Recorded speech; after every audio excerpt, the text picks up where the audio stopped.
255ویں رات۔ شہرزاد نے کہا، جب 3 حکیموں نے بادشاہ سے مور، بگل اور آبنوس کے گھوڑے کی خوبیاں بیان کی، اور جب بادشاہ نے ان سے کہا کہ جب تک میں ان کا تجربہ نہ کر لوں تو اس وقت تک میں تمہیں انعام نہ دوں گا، تو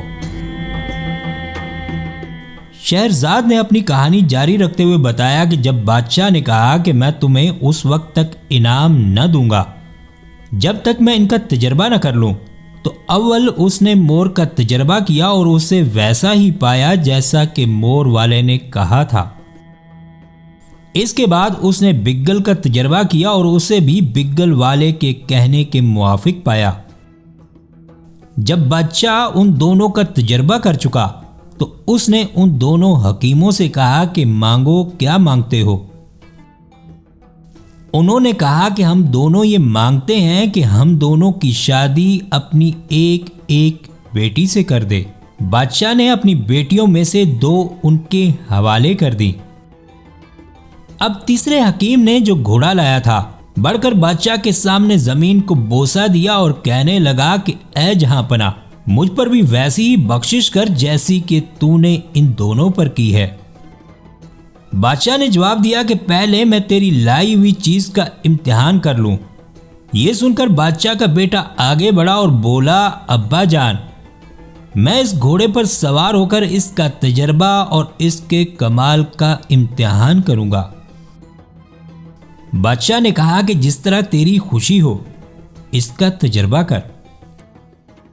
شہزادہ گھوڑے پر سوار ہو گیا اور اپنے پاؤں ہلانے لگا، لیکن گھوڑا ٹس سے مس نہ ہوا۔ شہزادے نے حکیم سے کہا کہ کہاں گئی وہ چال کی تیزی جس کا تو نے دعویٰ کیا تھا؟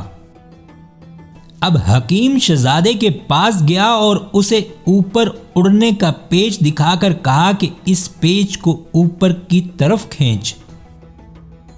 جب اس نے پیچ کو کھینچا تو گھوڑے نے جنبش کی اور وہ شہزادے کو لے کر آسمان کی طرف اڑا اور اڑتے اڑتے نظروں سے غائب ہو گیا۔ یہ دیکھ کر شہزادہ حیران و پریشان ہو گیا۔ گھوڑے پر سوار ہونے میں اسے بڑی ندامت تھی اور وہ اپنے دل میں کہنے لگا کہ حکیم نے میرے مارنے کی چال چلی ہے، لا حول ولا قوت۔ اب اس نے گھوڑے کے تمام اعضاء کو غور سے دیکھنا شروع کیا۔ دیکھتے دیکھتے اس کی نظر ایک چیز پر پڑی جو مرغ کے تاج کی طرح گھوڑے کے دائیں اور بائیں شانوں پر تھی۔ سوچا کہ ان دونوں کھونٹیوں کے سوا اور تو کوئی چیز دکھائی نہیں دیتی، ہو نہ ہو یہی اس کی کلیں ہیں، اور اس نے داہنے شانے والی کھونٹی کو کھینچا۔ گھوڑا اور زیادہ تیزی سے اوپر کی طرف چڑھنے لگا۔ یہ دیکھ کر اس نے وہ کھونٹی چھوڑ دی۔ اب وہ بائیں شانے والی کھونٹی کو کھینچنے لگا اور گھوڑے کی جنبش بجائے اوپر کے نیچے کی طرف ہونے لگی اور وہ آہستہ آہستہ زمین پر اترنے لگا۔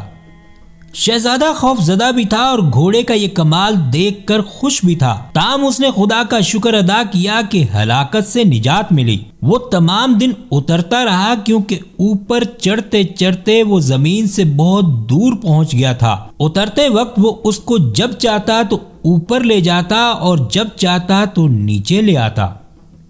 جب اسے گھوڑے کی تمام کلیں معلوم ہو گئیں تو اس نے اس کی باگ زمین کی طرف پھیر دی اور ان ملکوں اور شہروں کی سیر کرنے لگا جنہیں اس نے کبھی نہ دیکھا تھا اور اس لیے انہیں پہچان نہ سکتا تھا۔ ان تمام شہروں کے ساتھ ساتھ اس کی نظر ایک ایسے شہر پر پڑی جس کے مکانات نہایت خوبصورت تھے اور چاروں طرف سبزہ زار اور درخت اور نہریں تھیں۔ اپنے دل میں کہنے لگا کہ کاش مجھے معلوم ہو جاتا کہ اس شہر کا کیا نام ہے اور یہ کس ملک میں ہے۔ اسی خیال میں وہ اس شہر کے گرد چکر لگانے اور ادھر ادھر غور سے دیکھنے لگا۔